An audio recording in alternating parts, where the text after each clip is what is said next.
lang tutungan. Skip.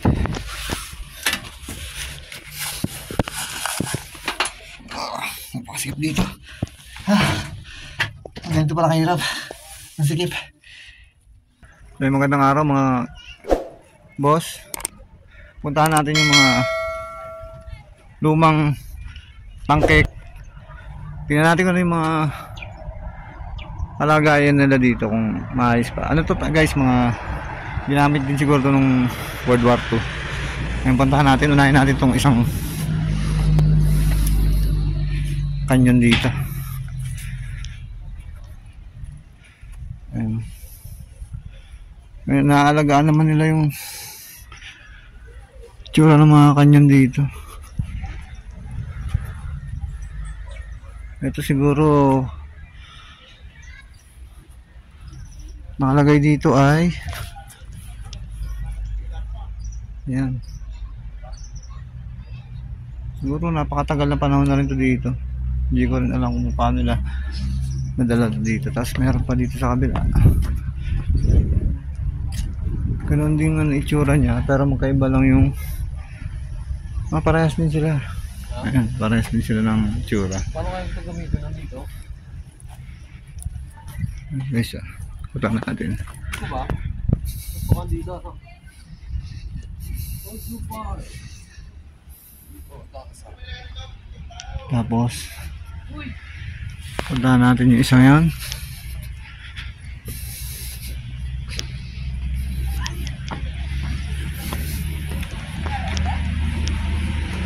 Puntahan din natin yung mga tangke na yan. Ito yung isa. Pares din siya noon, pero mas malaki to. Mas malaki to dun sa isa, dun sa dalawang nauna. Ayan. So ayan yung mga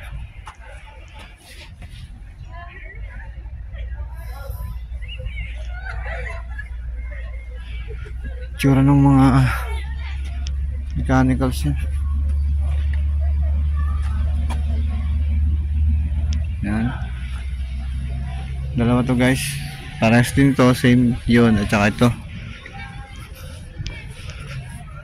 Dalawa yan, at saka itong isa dito. Yan, parehas lang sila ng nandun sa baba. Tapos sunod naman natin. Puntahan naman natin itong tangke dito. Puntahan muna natin yung kabila kasi may maraming tao rito sa kabila eh. Unahin muna natin itong isang malaking tangke na to. Ayan ang itsura niya.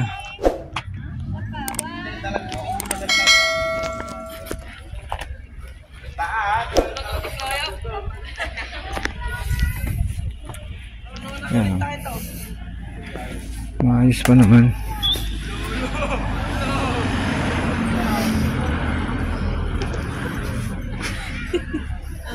Sige na, sige na. Hindi natin alam kung makakapasok tayo sa taas nito. Makakakit ba tayo sa loob nito?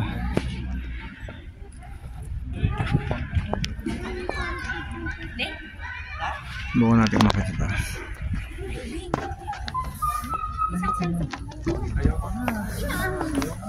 Ito yung mechanicals yun. Dito. Ito yung loob.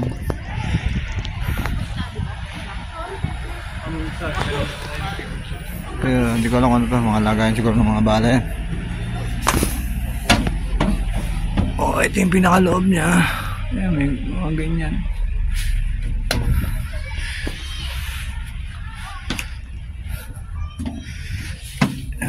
Ito yung mga cambio.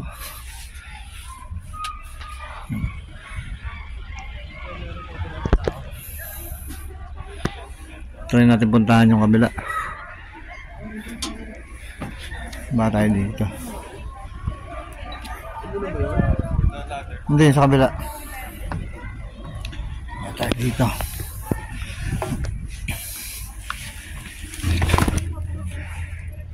Antik pa kaya dito? So guys, maliit naman to.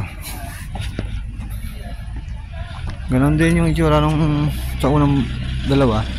Pero mas maliit naman to. Siguro kaya lang ito ng isang tao nag-ooperate dito. Tapos ito yung pinakamalaki, yung sakayan ng mga sundalo. Ilang tao kaya yan, no? Meron din butas yun sa ilalim. Dito. Dito pa ito. Meron isa din meron. Pakalaki nito guys. Sobrang laki.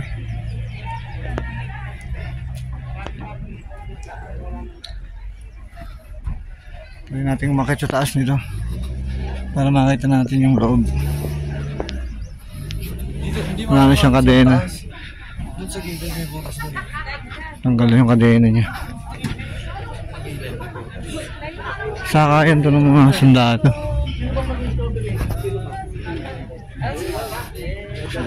Ito yung loob. May butas pala rin ito. Ito yung loob niya. Testingin pa natin makit sa taas.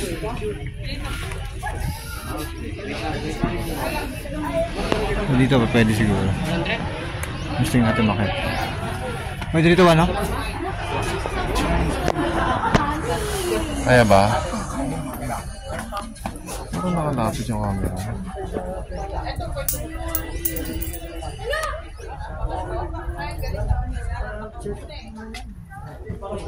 Sandaan ah. Wala. Okay, dito tayo sa taas.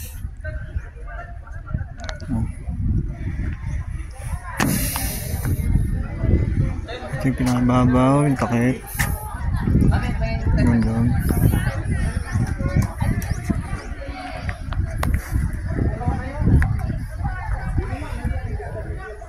Masok pa sa loob.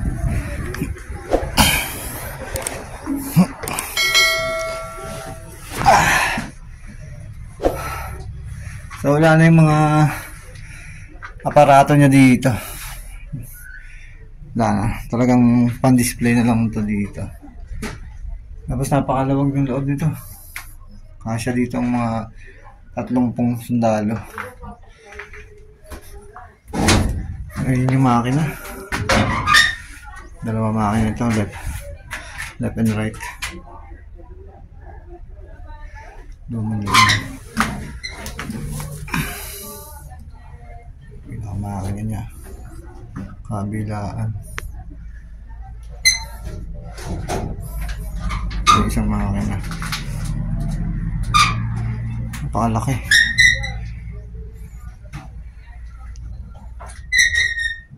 Ito yung itsura sa loob naman. Ito yung pinakamalaki rito guys sa PMA. Ito siya yung pinakamalaki. Wala siyang gamit pang laban or panira kasi siguro sakayan lang ito ng mga sundalo. Ano, matagal na oh. 10 minutes sahig. So, puntahan naman natin yung iba. Labas tayo dito. Puntahan natin itong kabila. Ito.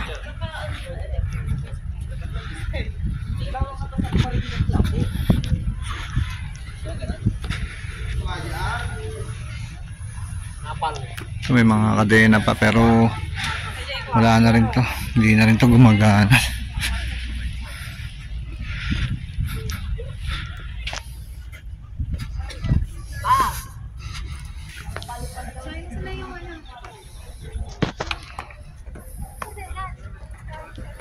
M4 Sherman tank pala yan eh.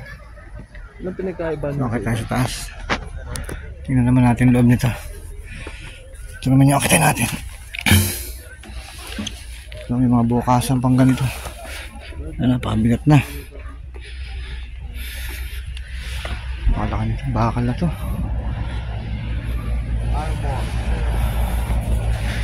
Ito yung pasok tayo ulit sa loob nito. May mga tungtungan. Sikip.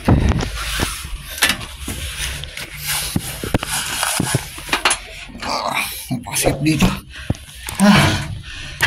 Ito pala kahirap. Ang sikip. Nasa ba? Ito yung pinakabaril niya sa labas. Ito yung nakalabas doon ang usok. Tapos ganito palang kasikip dito sa loob. Sabi, parang dalawang bao lang yung kasya. Tapos napakasikip na. Ano? Sikip. Skip. Napakasikip, oh. Ilang tao lang ngayon? 2 tao lang kaya dito. Isang nagmamaneho, tsaka isang nag-ooperate ng ano. May mga natitira pang, yun o, mga ganyan.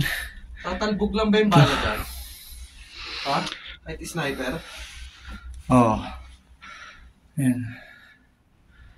Doon yung mga cambio. Ito yung makina. May makina pa siya.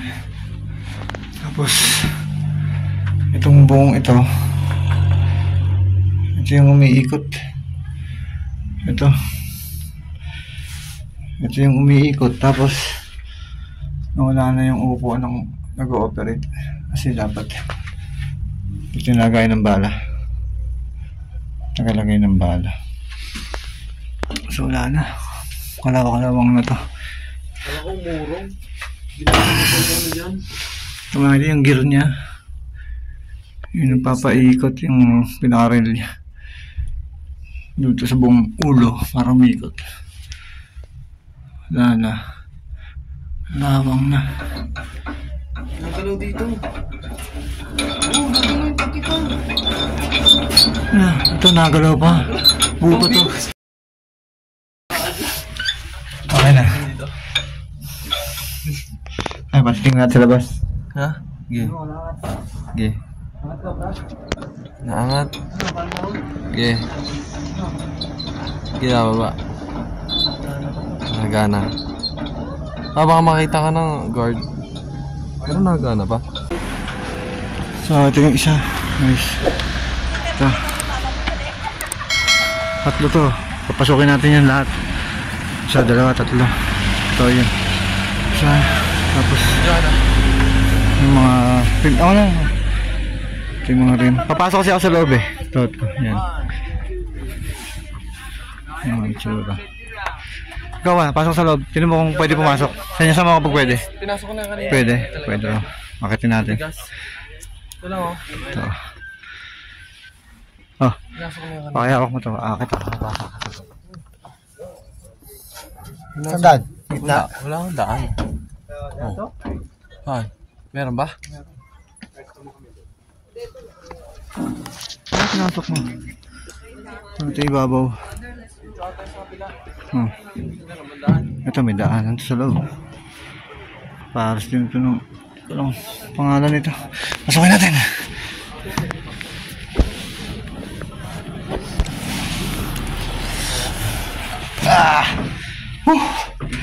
Ito. Meron din. 2 tao lang din yung kasya dito. Tapos wala na. Sagad na yung ulo ko. Ganito kasikip. Tapos mainit. Ito. May mga shock pa. Mga hydraulic. Tapos may mga metro pa doon. Ito medyo okay pa yung mga gear niya. Tapos may mga indicator pa dito. Ayan.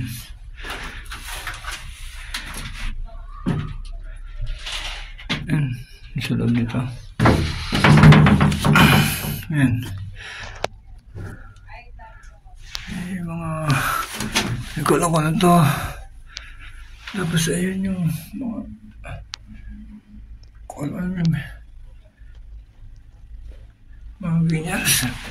Ito may cambio pa. Wala na rin ito. Ayun yung pinaka-ship. Tapos ito yung ano nila pa baba. Ito sa likod. Ito siguro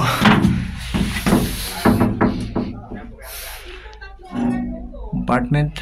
Malamang kargahan to ng mga bala din.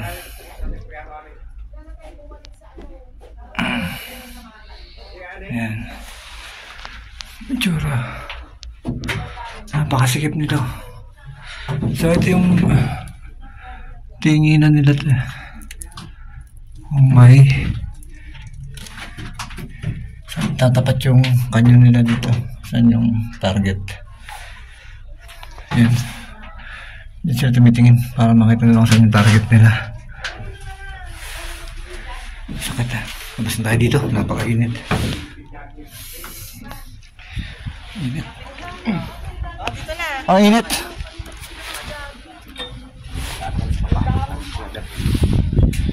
Yun yung kabila. Talon tayo dun, tas di pa tayo dito. Ito yung kabila guys, oh. Tawid tayo dun. Pasokan din natin yan.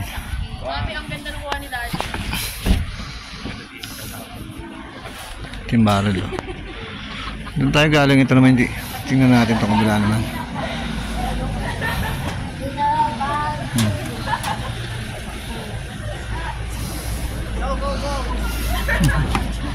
Ibabaw. Dito. Meron itong butas. Masukin natin itong butas nito. Loob. Ito mas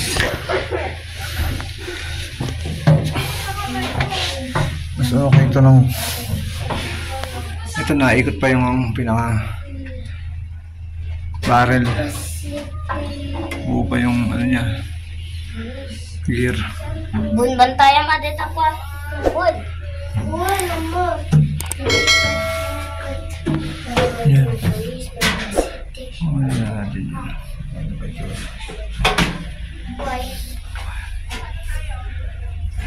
Ayan o, makikita mo buo pa. Maganda pa yung loob dito kaysa doon sa ibang napasok natin. Ayan o, mas matino, mas magaganda pa to.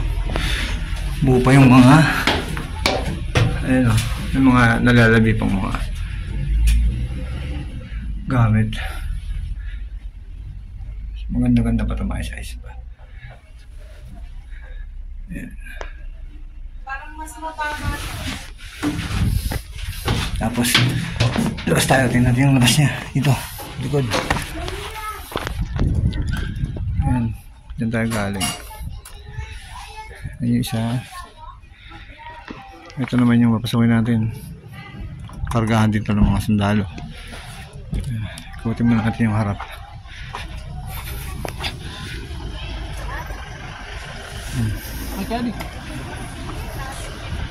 Yung harap.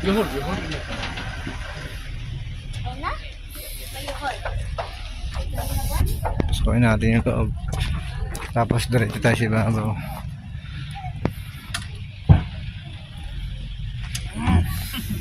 Yung loob nito. Yan.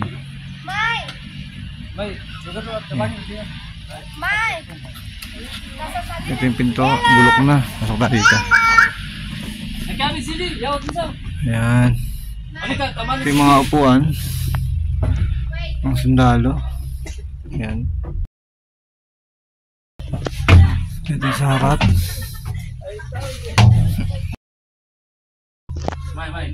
Be careful, ha?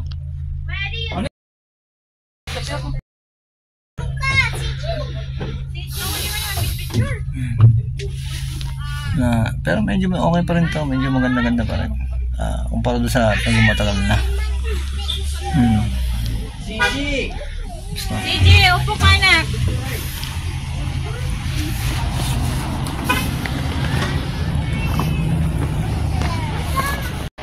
Ayan guys, ito yung ibabaw. Ito natin ito ibabaw. Taas.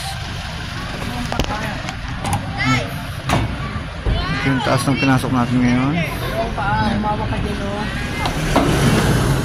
Ang butas.